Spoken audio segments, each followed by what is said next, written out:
This is a PSA for anybody with a cooktop. Stabbing the gas line every day for about a week. It was stabbing the gas line. Stay tuned, then we're gonna get up in that apartment and we're gonna replace this. What's going on, guys? We're driving into the city today to do some repairs.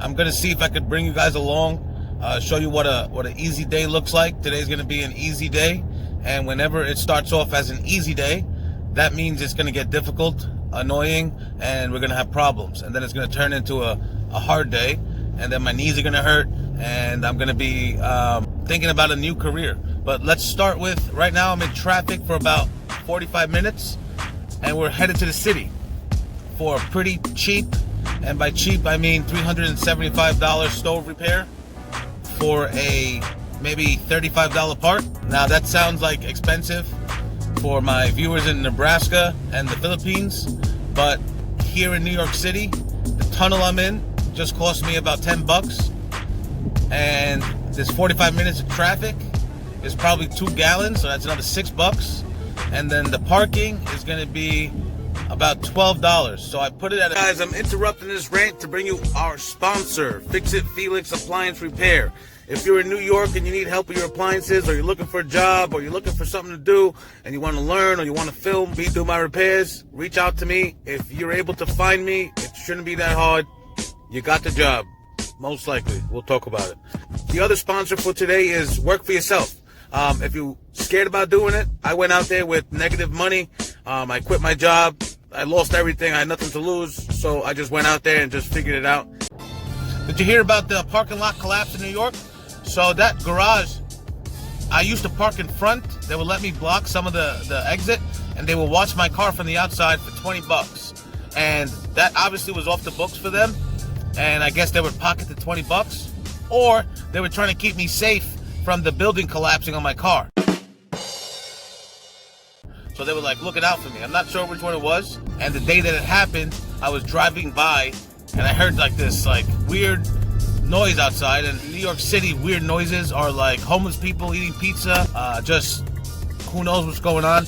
And then about 5 minutes later, somebody was screaming, running up the block with their hands up. And it wasn't until I got home that I realized that's the garage that I parked in front of. So yeah, New York City is falling apart, and I'm trying to keep it together one stove at a time. So let's go on my day. Today I think I only have one stove and maybe a couple other things. We'll see what I can record. So here we go. We're headed out to the east side, and I'm gonna do a stove. Stay tuned, then we're gonna get up in that apartment and we're gonna replace this elbow and try to do it safely and quickly so I can get out of there. So right here, this stove was capped off by a plumber.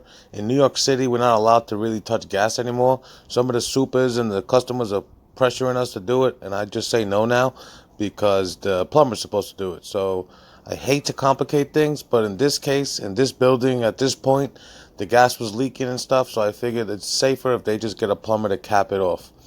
So these cooktops are held in sometimes with nothing, and sometimes they're held in by those brackets that you saw there with little pieces of wood. So I went underneath, I unscrewed it, and now I pick up this whole thing.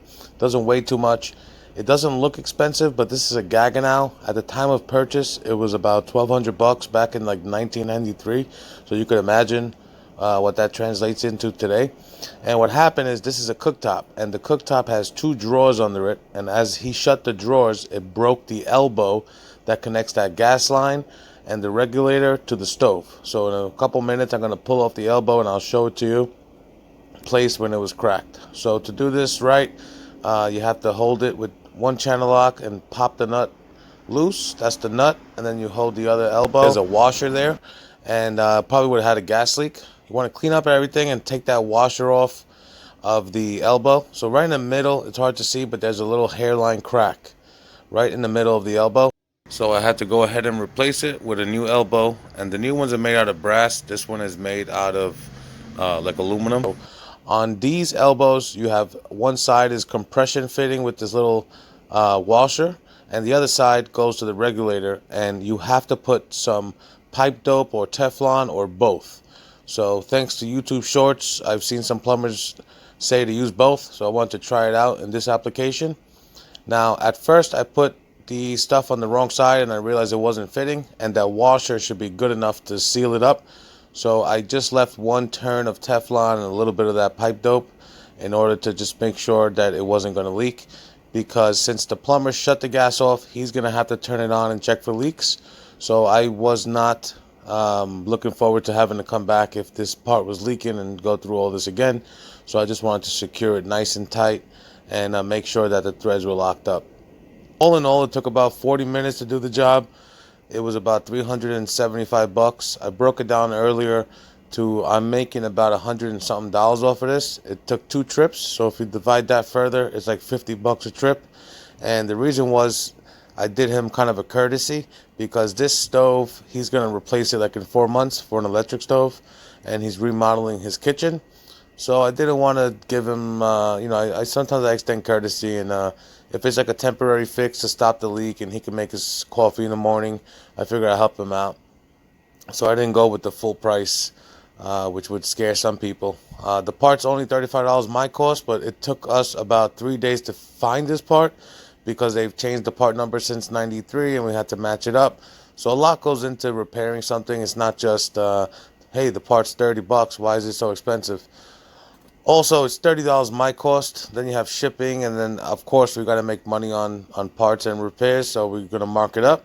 So this job, when I bring it back to the guy who contracted it to me, he's probably gonna think I'm crazy and working too cheap. But just the circumstances sometimes they allow for flexibility, and as a contractor in this case, I just try to give the company a good name and just get it fixed. So as you can see real close there's some Teflon. It's not really supposed to be there, but I put some Teflon and very little, and it's sealed nice and tight. And the other side is where the regulator goes, and that threading is wide open, so you do have to put some on the other side. I made sure it was nice and tight, and that was it for this repair. After this, I edited a short in my car. I uploaded it to YouTube. It's about magnetizing screwdrivers. And after that, I went to have lunch at the best shish kebab joint in Manhattan. I'm going to try to make a video on that. It's on West 67th about and Columbus. It's called Roadside Grill. They got a couple trucks in the city, and the shish kebabs are banging. I'm on a kind of carnivore keto diet right now. I've lost like 15-20 pounds in 2 weeks, and I'm trying to keep it up. As you can see, I'm a big fella, and I'm trying to fit in frame. Now this stove, it's important that if you have a cooktop, so a cooktop is a stove that goes into the counter from the top, and there's no oven underneath. So it's important if you have a cooktop to be very careful under. You might have a couple drawers, and the drawers slide in and out, and the back of the drawer might be hitting the hoses or the electrical or the gas line. And what happened here was the drawer was too big and it was bending back the elbow. So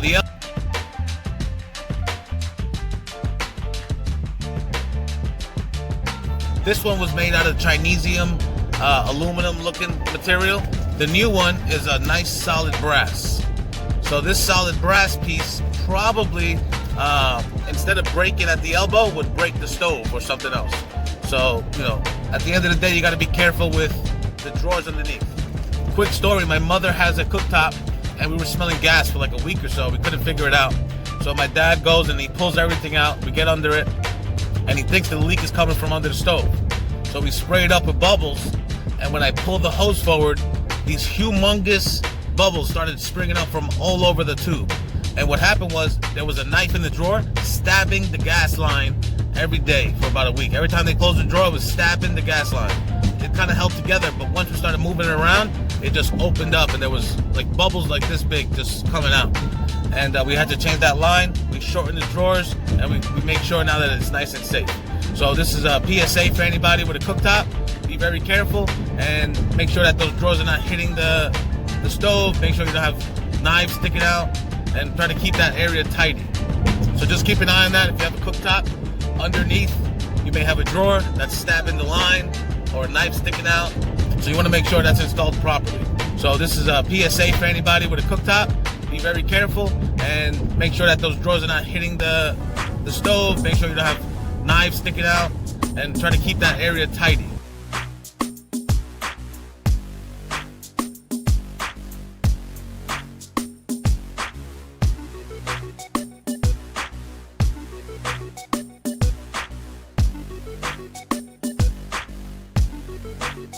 Thanks for watching. This is a new format I'm trying out. If you like it, let me know. For the 12 people who got to this point, I really appreciate it. Have a great day.